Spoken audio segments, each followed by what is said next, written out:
wacan oo wanaagsan daawadayaal kuna soo dhawaada barnaamijkeennii qalinka iyo qoraaga. barnaamijkeena qalinka iyo qoraaga waxaa cadadkiisan aan ku soo qaadanaynaa buugga xabad ee ay qortay qoraaga da-da yar ee mahado meedhane yuusuf. mahado waxay ka mid tahay suxufiyiinta ka howlgala golaha raadiyooga iyo telefishanka Jabuuti. aniga oo ku soo dhaweynaya barnaamijka sidoo kale waxaa nagala qayb qaadan doona Dr. Nimcaan Cabdilaahi Qowrax oo ka mid ah mas'uuliyiinta xarunta cilmi baarista ee Seerdiga. anigu labadoodaba uga mahad celinaya martiqaadka kuna soo dhaweynaya barnaamijka qalinka iyo qoraaga. waxaan ugu horeyn mahado weydiinaya mahado intaana su'aalaha kale u guda gelin xabad iyo buugga dushiisa ku qoran maxaad ugu bixisay?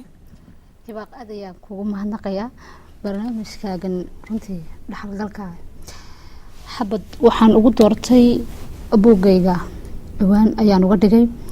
xabad waxa uu yahay waa magac aan ka dhaxlay awowgay 2009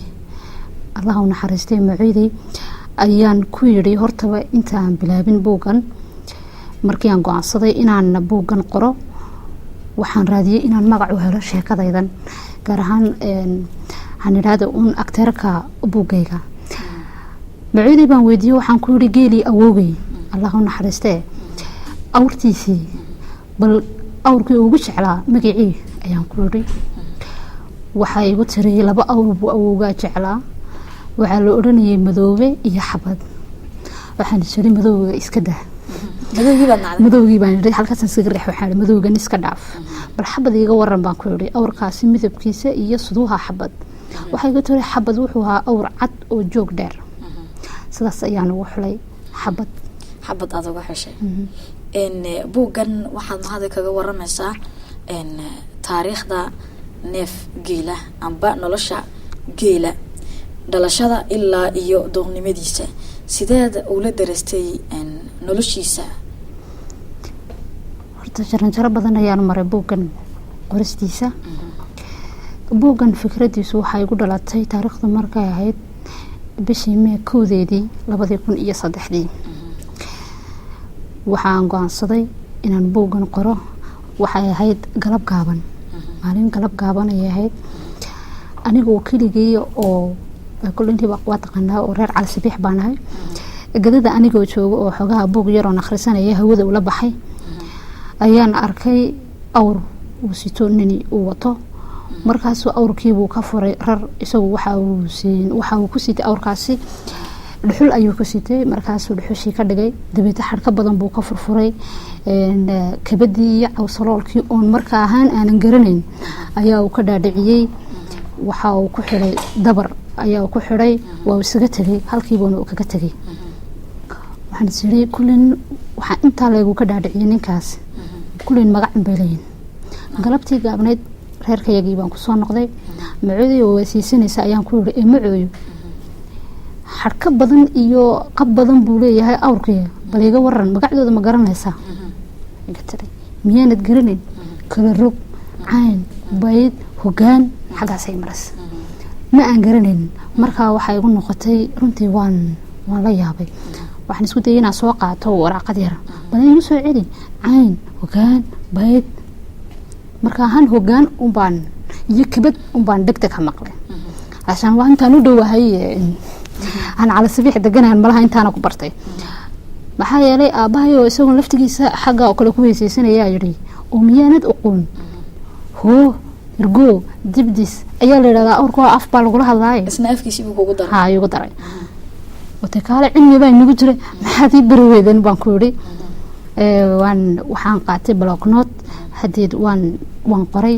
waxaan u leeyahay asxaabtayda nama taqaanin waxaan ka dhigtay sheeko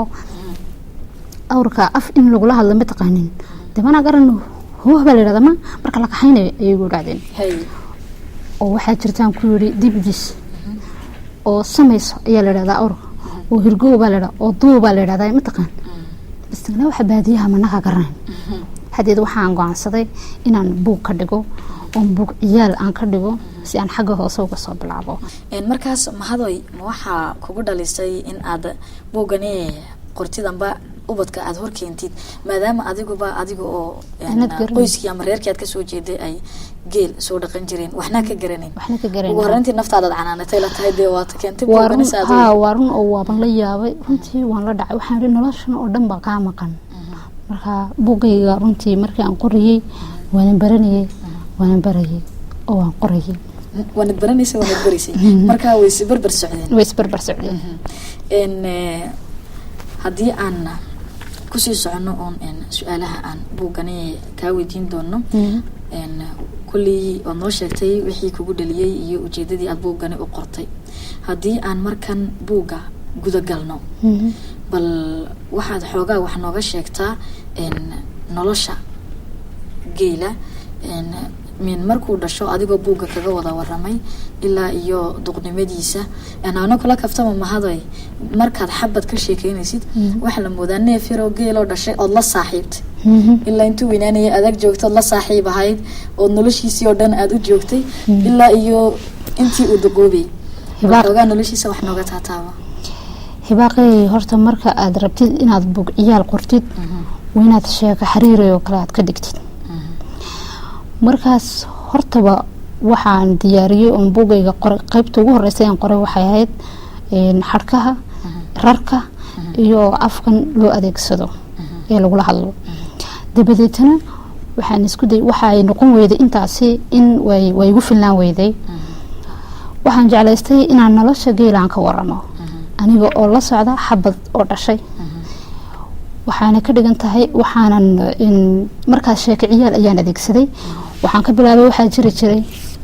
awr yar oo la odhanayay xabad halkaas